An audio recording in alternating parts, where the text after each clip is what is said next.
pengurangan jumlah kuota petugas haji, maka pelayanan pasti tidak maksimal.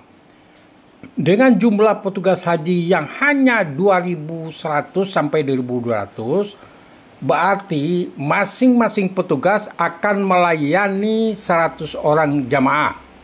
Idealnya, kemampuan dari seorang petugas haji melayani 25 sampai 50 orang per petugas.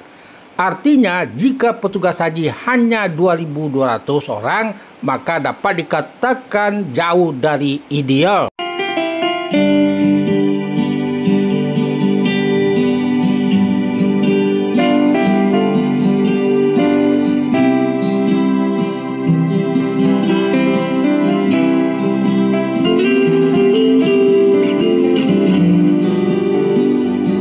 Assalamualaikum warahmatullahi wabarakatuh. Salam jumpa kembali dengan channel kesayangan kita, Arsal Bagindo Official.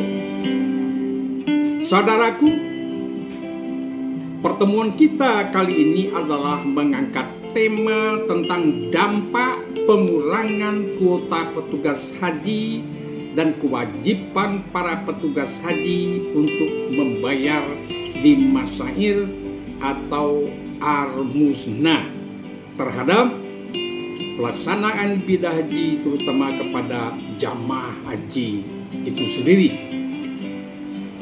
Saudaraku, sengaja kami angkat tema ini, yaitu tema tentang pengurangan kuota petugas haji tahun 2025 dan juga pengenaan biaya terhadap petugas haji waktu mereka tuh diarbusna oleh masyair. Dan ini memberikan dampak, menurut kami memberikan dampak yang cukup signifikan kepada pelaksanaan ibadah haji tahun 2025, terutama terhadap pelayanan jamaah haji tahun 2025. Saudaraku, berdasarkan kutipan dari Batam Pos dan rapat dengan Komisi 8 DPR tanggal 28 Oktober 2024, Menteri Agama yang baru, Nazaruddin Umar, menyampaikan ada beberapa kebijakan terbaru dari Arab Saudi yang berkaitan dengan pelaksanaan haji tahun 2025, yaitu ada dua kebijakan yang harus menjadi perhatian kita, yaitu kebijakan Arab Saudi yang mengurangi jumlah kuota petugas haji sebanyak 50%, dan kedua adalah bahwa setiap petugas haji tahun depan dibebankan biaya armuzna, Arafah, Musdalifah, dan Mina seperti layaknya jamaah haji. Saudaraku, selanjutnya Menteri Agama menguraikan dan menegaskan bahwa selama ini tidak ada pembebanan biaya masyair untuk petugas haji. Hal ini muncul setelah rapat antara pemerintah RI dengan Kementerian Haji dan Umroh Arab Saudi yang dilaksanakan pada pertengahan bulan September tahun 2024 yang lalu, yang dijadikan sebagai ketetapan oleh pemerintah Arab Saudi. Mengingat sudah menjadi ketetapan, maka suka atau tidak suka kita harus mematuhinya, kecuali terjadi perubahan sebagai akibat dari lobby-lobby yang dilakukan oleh pemerintah Indonesia terhadap pemerintah Arab Saudi. Sejalan dengan penjelasan Menteri Agama, Dirjen Pelaksanaan Haji dan Umroh Hilman Latif lebih memperjelas sebagaimana yang dikutip oleh TV One News pada tanggal 30 Oktober 2024, yaitu beliau mengatakan, jadi saat masyair atau puncak haji di Arafah dan Musdalifah, petugas haji itu dikenakan charge seperti jamaah, tidak gratisan lagi seperti sebelumnya, dan ini menjadi tantangan kita ke depan. Begitu menurut penjelasan dari Hilman Latif. Saudaraku, perlu kita ketahui bersama bahwa persentase petugas haji yang dipatok oleh pemerintah Arab Saudi adalah 1% dari seluruh jamaah haji. Jika kuota jamaah haji kita 210.000 orang, maka jumlah kuota petugas haji berkisar 2.100 orang. Sementara itu kuota pada tahun 2024 terhadap petugas haji adalah 4.200 orang. Dan perlu diingat bahwa pelaksanaan haji tahun 2024 Arab Saudi juga mematok 1% dari seluruh total jamaah haji atau kota jamaah haji. Dan berkat dari lobby yang dilakukan oleh pemerintah Indonesia Arab Saudi, maka jumlah kuotanya dikembalikan menjadi 4.200 orang. Baiklah saudaraku, untuk memperjelas uraian kita terhadap pengurangan jumlah kuota dari petugas haji dan juga bebanan biaya di masyair para petugas haji, maka kami akan memutarkan videonya kepada Anda. Baiklah saudaraku, sebelum kami memutarkan videonya, bagi saudaraku yang belum memberikan subscribe atau mengaktifkan lonceng notifikasinya, kami berharap Anda mau melakukannya. Dan kami juga menyampaikan janganlah di skip video ini, karena video yang akan kami sajikan ini adalah merupakan satu kesatuan, dan jika Anda skip, kami khawatir Anda akan gagal memahami tentang uraian yang kami jelaskan ini. Oke saudaraku, selamat menonton.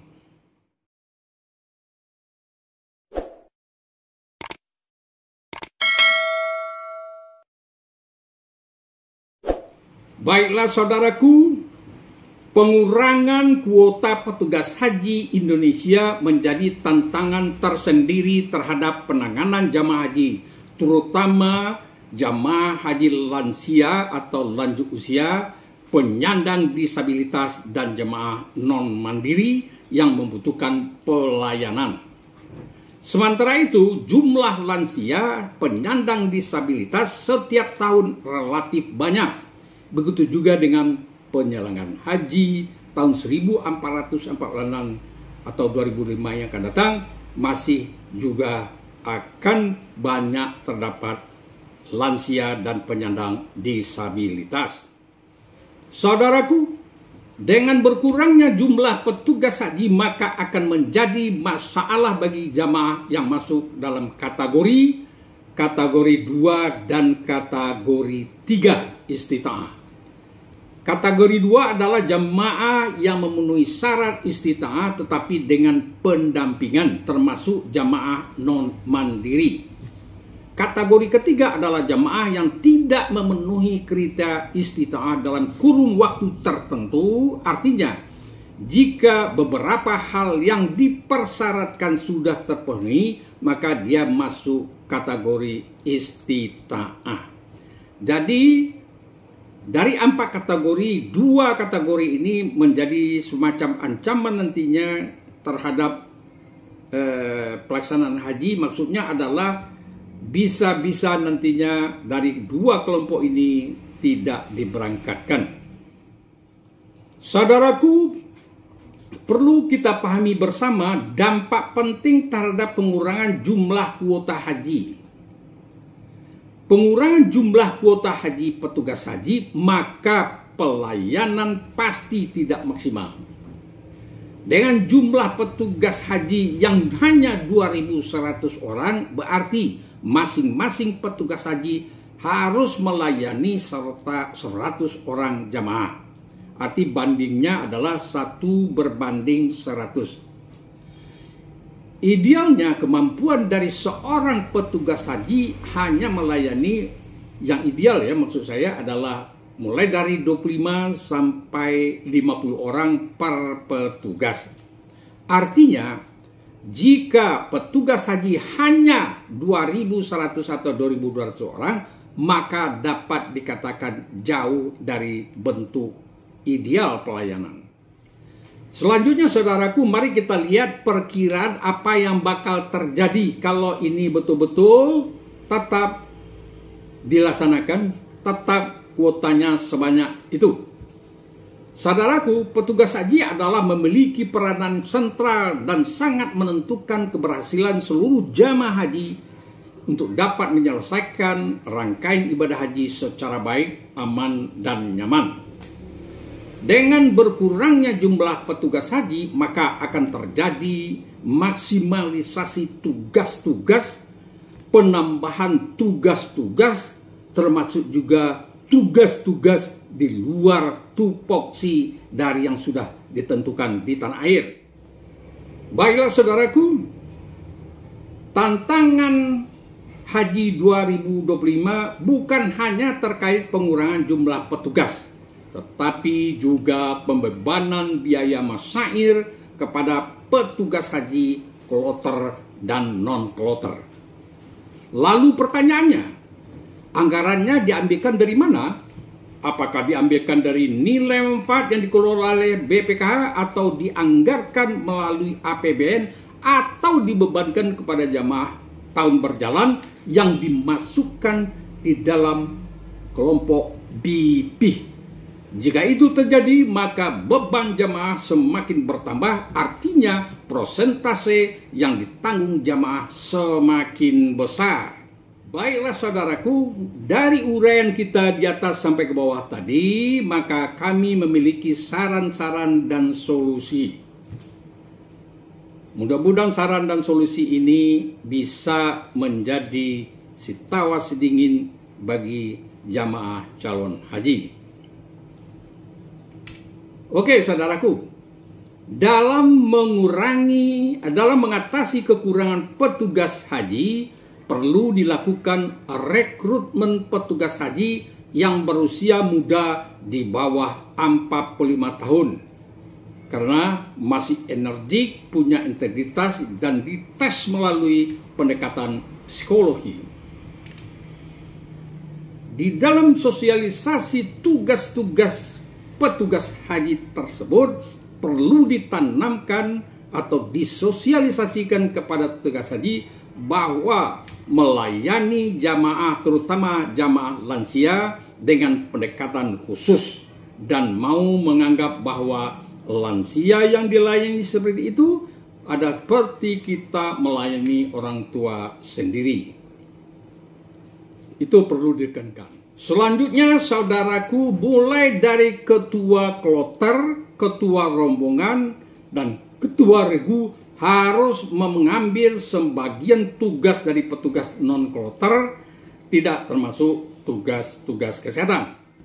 Selanjutnya kami menyarankan terpaksa kita harus mengurangi jumlah jamaah non-mandiri serta pengetatan pengeluaran istitah kesehatan. Bagi jemaah calon haji diharapkan mengintensifkan pengecekan kesehatan, menjaga kesehatan, tentunya juga jangan lupa berolahraga secara teratur dan jagalah kebugaran diri. Selanjutnya saudaraku, dalam hal rekrutmen petugas haji, hindari nepotisme, yaitu merekrut tenaga kesehatan dari kalangan sendiri, organisasi tertentu, keluarga yang sebenarnya tidak layak untuk dijadikan sebagai petugas haji, yang bisa melayani jemaah haji dengan ikhlas dan bertanggung jawab.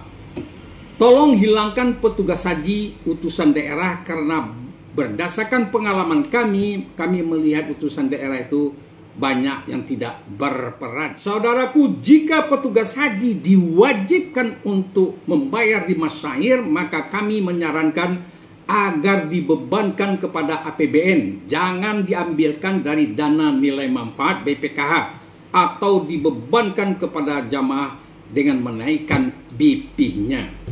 Kami berharap ini menjadi perhatian di dalam rapat nantinya antara DPR dengan Kementerian Agama.